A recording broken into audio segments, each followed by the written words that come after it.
This gonna be a fight. Tyson, and you know it. You hit me, I'm gonna kill you. I'm gonna kill you. Welcome back to the Big Fight Recap here on BLTV Classic. He pulled his glasses off. Did you see his eye? His eye was just hanging out his head. On today's video, we revisit the infamous two-fight saga between Mike Tyson and Mitch Blood Green.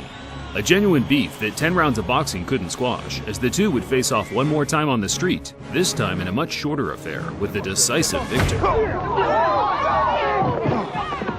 Let's get right to it.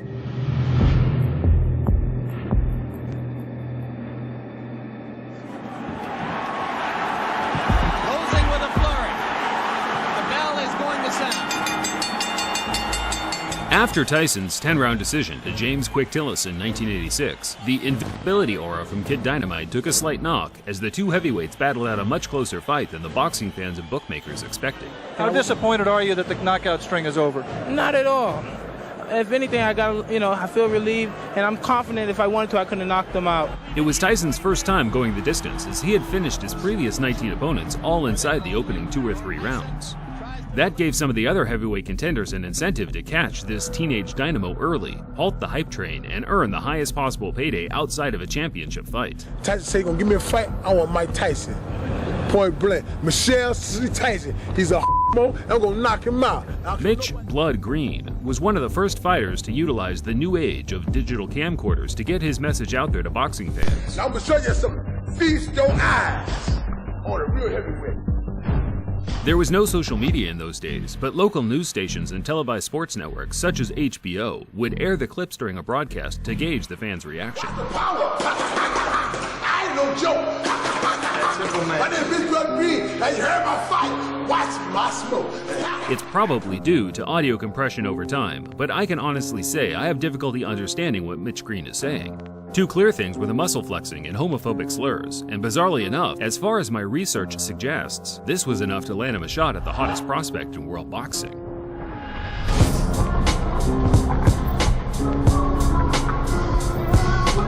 Growing up on the tough streets of Detroit, Mitch Green was a prominent player in 1970s New York gang warfare. By the age of 17, he had witnessed his father lose his life in a bizarre Western-style quick-draw shootout, not long before being shot twice himself, fortunately escaping with non-fatal injuries. Green tried to escape gang life by joining the UBA boxing gym in New York, but by this time his ties to the street were too pronounced, as he was now hailed the king of New York street gangs by the NYPD for his role as gang leader in the deadly Bloods crew. Things slowly started to change for Mitch as his reputation as a gang leader was exceeded by that of a talented amateur boxer, the muscular 6'5" big man that was racking up copious tournament success, including several New York Golden Gloves. From the Bronx, New York, undefeated in 5 professional bouts with 1 draw. Green took to the professional ring in 1980 and quickly started racking up wins over journeyman and fringe contenders such as Jumbo Cummings. Champion in waiting Trevor Berbick became the first man to beat Green in 1985, where Mitch made a good account of himself, only losing by majority decision. Both Tyson and Green were on the fringe of a world title shot, so regardless of the antics, the two were on a likely collision course.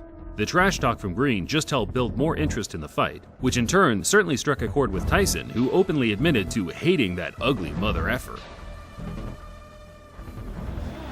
And Mike Tyson, traditionally, no robe, no socks. He says it makes him feel like a warrior, makes him feel like a gladiator. Tyson met Green for the first time in May 1986 at Madison Square Garden.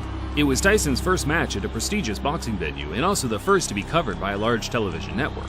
Yet, the occasion didn't change the traditional no robe, no socks attire. He was all business and had a personal vendetta to settle with the now not-so-confident-looking Mitch Blood Green. And was so much a factor in the last fight that we showed you here on HBO that he didn't double up. He just was a little bit lazy, especially in the later rounds. So we'll see what he does about that against Mitch Green. Always aggressive, right in front of his man. Now we see some head movement. Quickest shot.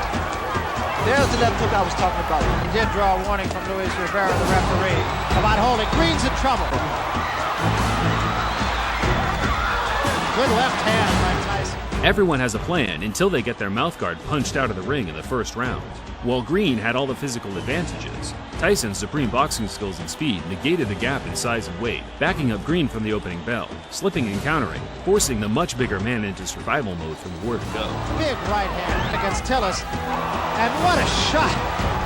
That is an awesome shot. Tyson punched out Green's mouthguard again in the third, whereafter he started mocking his opponent for having a wide, gulping mouth, stalking him across the ring, landing fierce, single power punches. The fishman throws his punch. Another big left hook. Hey, Tyson there, good uppercut. He has to take a stand eventually. Another couple body shots. Well, he's smiling.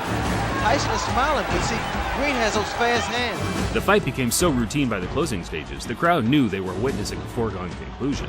Tyson himself appeared to have his mind elsewhere as he bizarrely kissed his trainer, Kevin Rooney, while he was trying to deliver him intricate strategies and details regarding the fight. Well, Kevin Rooney is in there and just jabbering away 100 miles a minute. Mike Tyson leaned over and just kissed him. Tyson closed the show, trying to score the knockout, but Green's disinclination to engage allowed him to grab and clinch his way to safety, resulting in him losing 9 out of 10 of the rounds on every general scorecard.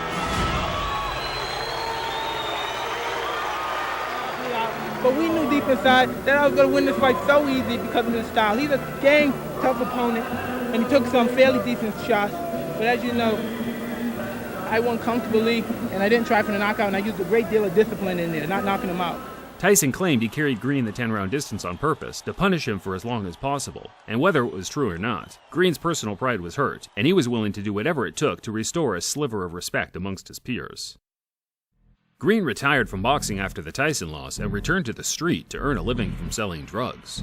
He always planned to one day get Tyson back in the ring, but as his years of inactivity ensued, Tyson progressed to one of the most dominant heavyweight champions of all time, undefeated and undisputed.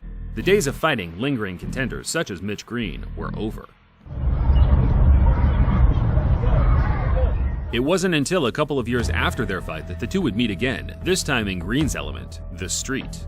In the early hours of August 23, 1988, Mitch Green got wind that Tyson was shopping at a local clothing store close by to where he ran things on the street. Tyson had traveled a fair distance to pick up a luxury leather jacket handmade by one of his friends over at Dapper Dan's.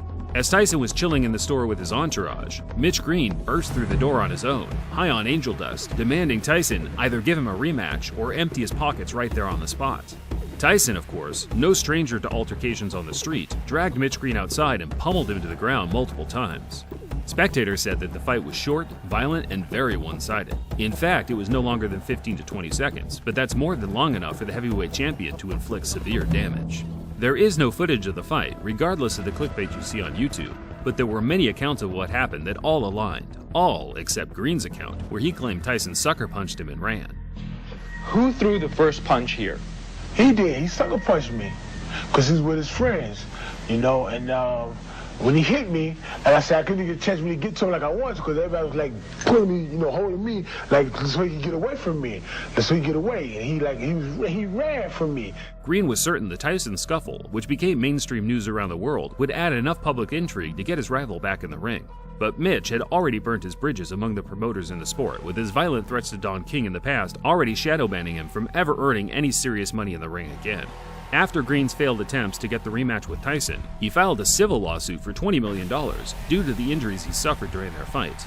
The former gang leader came away with one small W to coincide with a long list of L's, winning the case and being awarded $45,000, close to what his purse was during their professional fight in 1986. Yeah, I remember seeing Mitch Green's eye after that. It was like, he broke his socket. Broke the eye socket. Yeah. He broke his eye socket. Yeah. Eye socket. You gotta hit really hard to do some like that, right? Green returned to the ring 7 years later, but at that point he was a shell of his former self and was beaten by journeymen with losing records until he hung him up for good in 2005. As of 2022, Green is still a large-as-life character, but now employs his energy into his love of Christianity. He still has a gripe with Tyson, but I think it's fair to say the two have now moved on, and whenever the topic is brought up today, they both make light of their infamous 30-year feud. And that didn't work. The boy scared to death. After we had the street fight, the boy scared to death. Oh, wait a minute. Didn't y'all have a street fight, Mitch? For the ring, for the street. Thinking the man would do something about it, he wouldn't do nothing. Oh, man, he freaked me out. Did you know that actually Tyson and Sal are good friends and he comes to the show? He knew, look there. Yeah, it's like Tyson. You see that? He got a too.